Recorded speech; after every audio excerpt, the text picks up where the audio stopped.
G'day everyone, Uncle Jojo, warm chica to another rip roaring episode. Dichosos los ojos for mi española mates, amigos. We have got a number of sealing grates that we've got to pull out, and I've been asked by Jorge if I could give a quick video on patching up bigger holes. So obviously Jorge has used one of my videos before to understand the better way to patch a couple of small holes in plaster. Well, today what I've got is some big ducts that we're pulling out, and we're going to be patching old fan and duct. So they're probably give or take about 400 by 400. Step-by-step process on doing that. So the first thing that we'll do is we'll pull out the actual duct, then we'll measure up where we're going to be putting our pieces of timber through. We'll put our pieces of timber in place, making sure that the timber is good, sturdy timber. We're not going to be using crappy pieces that will break and they can take a little bit of pressure. Then what we'll do is we'll measure up exactly where our plaster board will go, and we'll infill that with our plaster board. Then we'll make sure all of the edges and everything else are clean, put our tape around it. We can then fill it, and I'll fill it with a corner cement again. You don't have to use corner cement. You can use just a base coat if you want to just use a base coat and give it a couple of coats of that, letting one dry. As soon as the first one dry, doing it again, and then over the top, free floating it with a top coat and making sure that that's all nice and bedded in place. And then we can sand it back, and then we've got a really nice Mickey Mouse finish that blends in with the ceiling. It's hard to do a really big patch and get it to blend in with the whole ceiling sometimes, so you need to take a bit of time and a bit of care in trying to do that. So here we go, and stay tuned.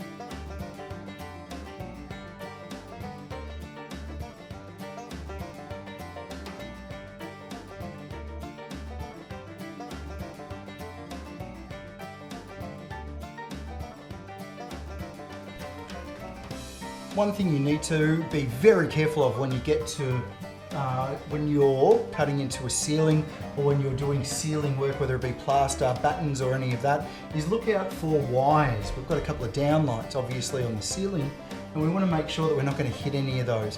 When we take out the vents or covers, then what we also do is we check where the wiring is as we work around and make sure we're not going to stick any screws or anything through those wires. We're not electricians, so we don't play with electrical. We'll get a licensed tradie in to actually do those electrical works. Make sure you do that. Think it, talk it, work it. These ducts are, because they're so big, they are cut up against our ceiling joist. We've got a nail in there, but we can clean up that ceiling joist and we can laminate a piece of timber hard up against that if we want to, and then one across this side as well. That then makes sure that we can, our plaster patch will then be able to cover that quite easily. We'll also put one in the center as well, so 1, 2, 3 per hole, and then we'll screw our plaster up to that.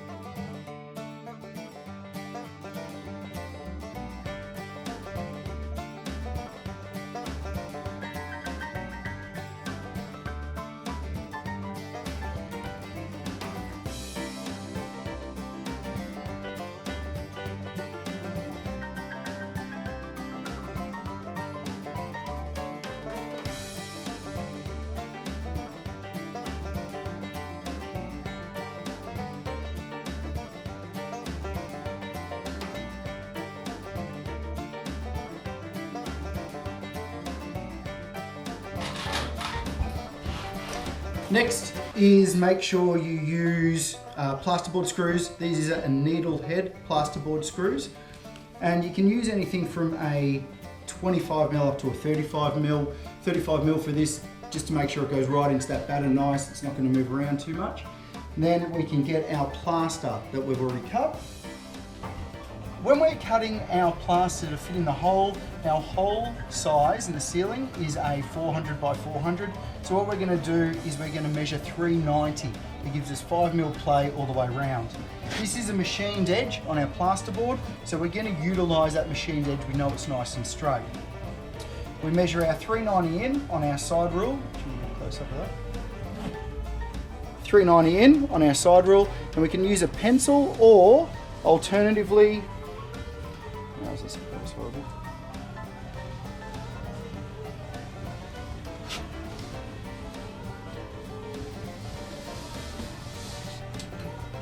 Or alternatively, if you want to, you can also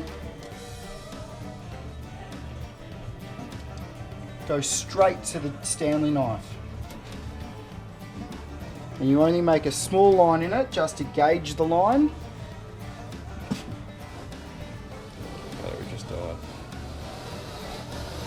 No, it didn't. It just cleared out. And then we can do the same thing the other direction, because it's going to be a square.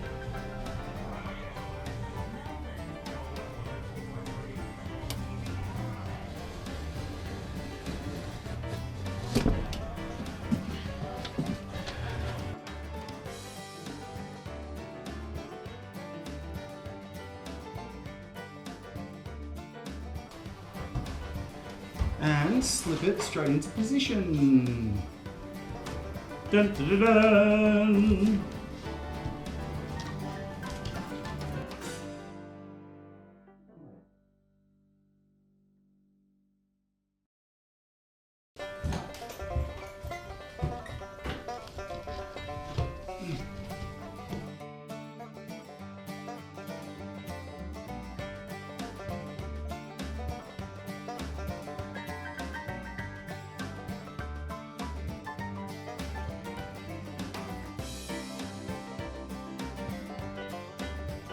Next thing you do is make sure we scrape the ceiling so it's got no chunks and lumps.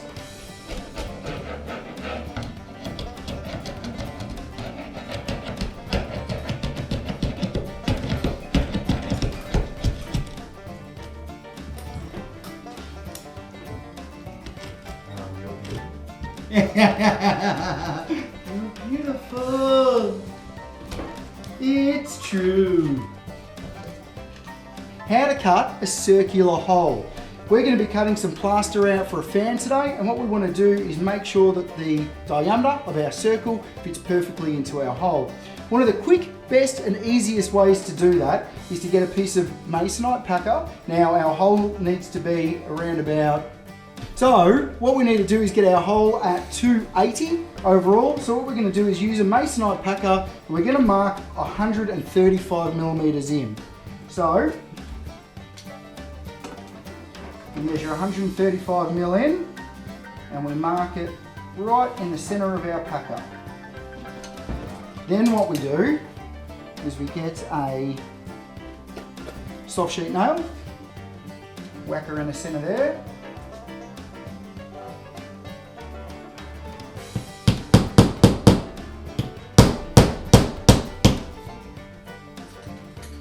Now there's two different tricks we can do here. We can just use the pencil, or we can go a step above and beyond, dun, dun, dun, dun, and use the masonite packer to go around with the Stanley knife.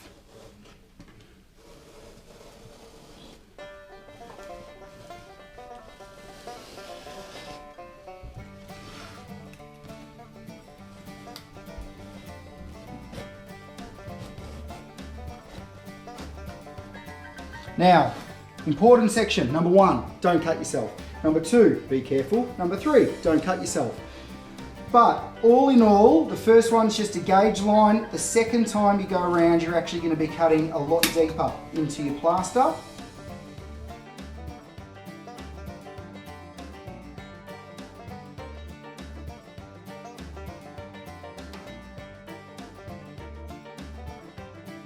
Okay, so then 1,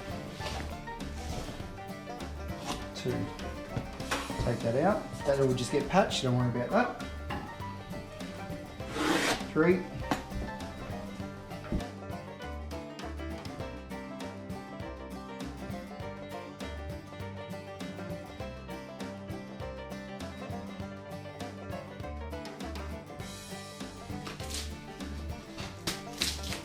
Oh, look at that. You'd think it was a bought one, wouldn't you? Look at that. It's a bought one. So then, all we need to do is go around the back.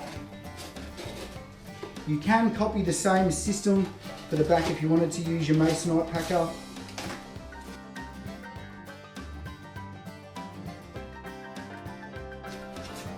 Now, a little trick I like to do is just clean up all the edges.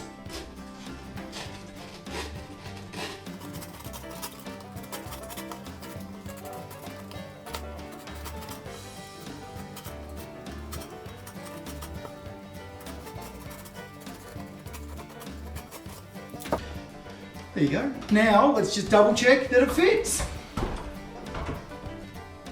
Yep, we know that it fits. So, we'll make that work. That'll be quick and easy. Now we're just going to put some timbers in, screw them off, and we can screw that up. Easy tape, make sure then we easy tape it. Scrape the ceiling, make sure it's nice and flat, and then we will fill it up.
We've got a couple of problems with this ceiling. We've got the old cornice cement or cornice adhesive that's up inside the roof space, so I can't get these flat, and I also can't get them hard up against the side. So I've screwed it off best I can, and I'm going to use a piece of masonite packer.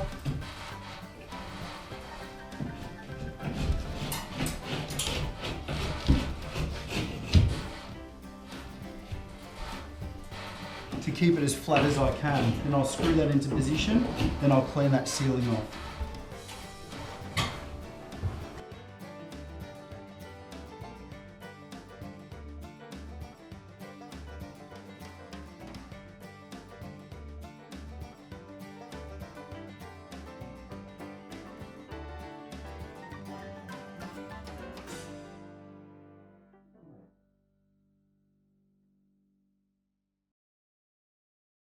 So we've got that as flat as we can. Ceiling's been cleaned down. Next what we're going to do is run around with the easy tape. We'll go over to the other one. The other one's nice and flat with the ceiling, almost exactly the same type of finish though.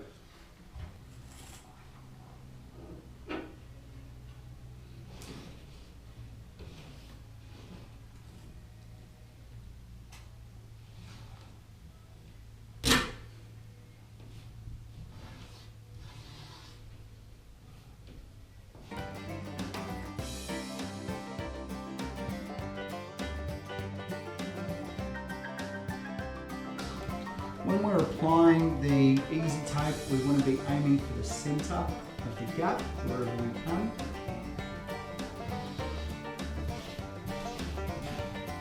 And you want to get out any lumps and bumps. So all lumps and bumps out, get it nice and flat all the way around. Make sure there's no hairs, especially because this is horsehair plaster, you can get hairs sticking out. That'll fault our plaster as we do it. So you could use paper tape on this. Paper tape is just solid paper, and we'd run around with our either base coat or our corner cement, our plaster compound, and then we'd embed the paper tape into that. This is just a little bit easier to do because it actually sticks to the plaster. I don't have to try and hold anything up there and bed it in. Also, we're going to be giving this 3 coats, and we're going to free float it, so we can get away with easy tape easily on this one. That's the horsehair that I was talking about.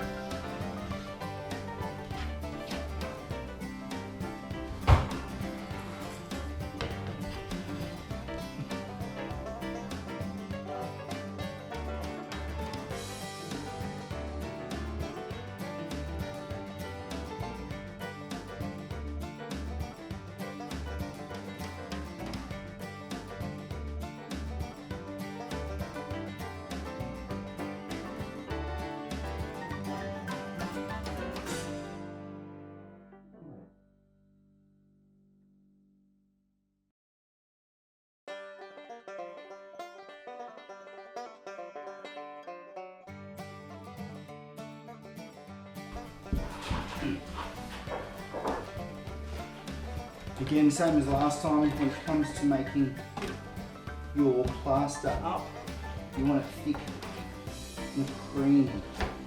Just need a really nice, thick whipped cream, that's what we're after. Big secret is make sure that you don't have any lumps and bumps in it, and try and reduce the amount that you stir it up. The more you aerate your plaster cornice or mix, the more rapid it will go off.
We've got that as flat as we can for the first coat. We really only want to go about 3 inches past the tape on both sides, no more than that.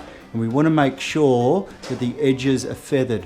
What I mean by feathered is, if you have a look here, that ceiling is nice and flat. We're trying to get rid of any of these ridges that are in it.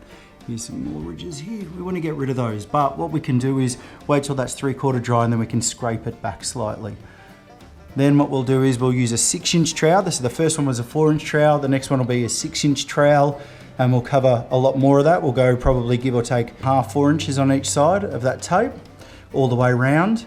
So we're coming right into the middle, and then the last coat will be a top coat, and we'll float that whole area. And then we can make sure that the whole thing will blend in with the ceiling. This time when we go around, we're going to be using the 6-inch.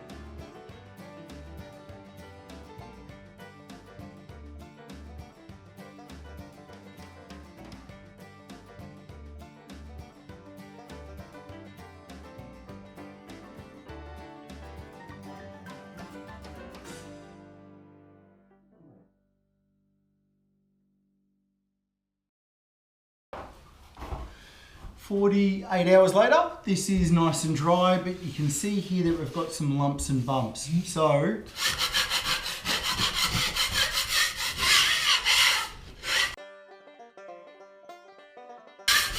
we'll just run over with a spatula and scrape down the ceiling as much as we can.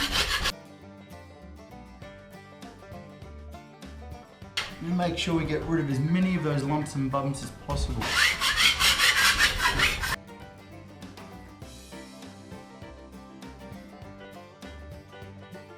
You can see here we've got some really aggressive spines or grooves in this. This is what we really need to keep flat.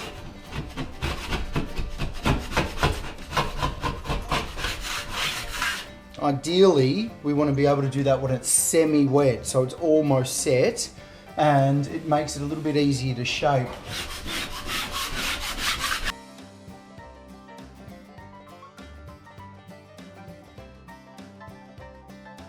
The best tool to use is a 4-inch for this. You don't want to use a 6-inch, it's too wide, and one of the big spatulas won't cover everything. But you have to be careful you don't use the edge to dig too hard in. Again, all you want to do is get that nice and flat.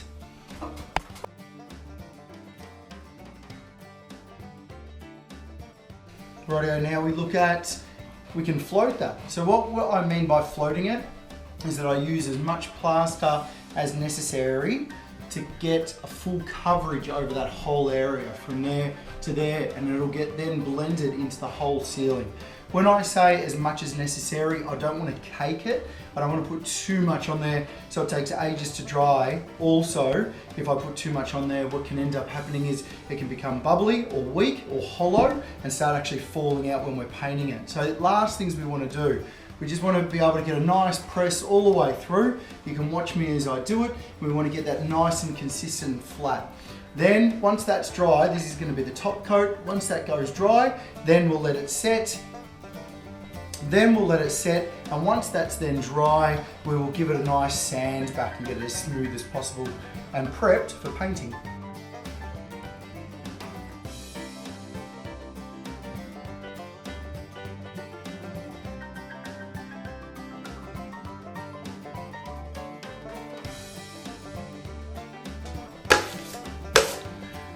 You'll see here that we've got it, that's caked on. So what we're going to do now is just get it nice and flat.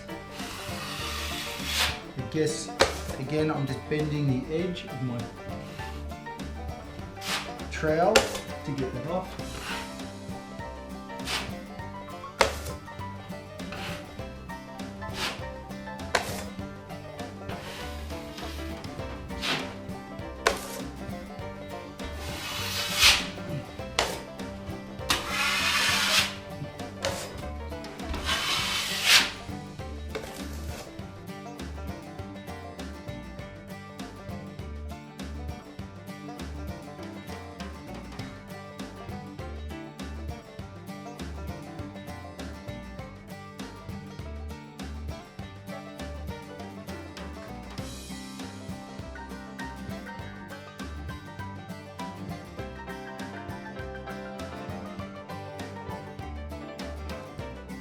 Now we leave that dry for 24 hours, 48 hours, depending on temperature, humidity, all that kind of all that jazz. And then we can come back and give it a good sand off. We get it really nice, Mickey Mouse, flat with the ceiling. We can always see at the same time if there's any divots or if we need to go over it for a 4th time or for a 2nd top coat. Preferably we don't, preferably we've got that really nice. Once you've got that done, you want to try and minimize the amount of movement that you do on it so it stays flat. You don't have to keep going over it, all that jazz. Thanks for watching. Any questions or queries about making a super happy face? Just whistle over and I'll get back to it for you as soon as I can. Thanks for watching. Any questions or queries, flick them over. Until then, stay unreal banana peels and I'll see you in the Sooooo.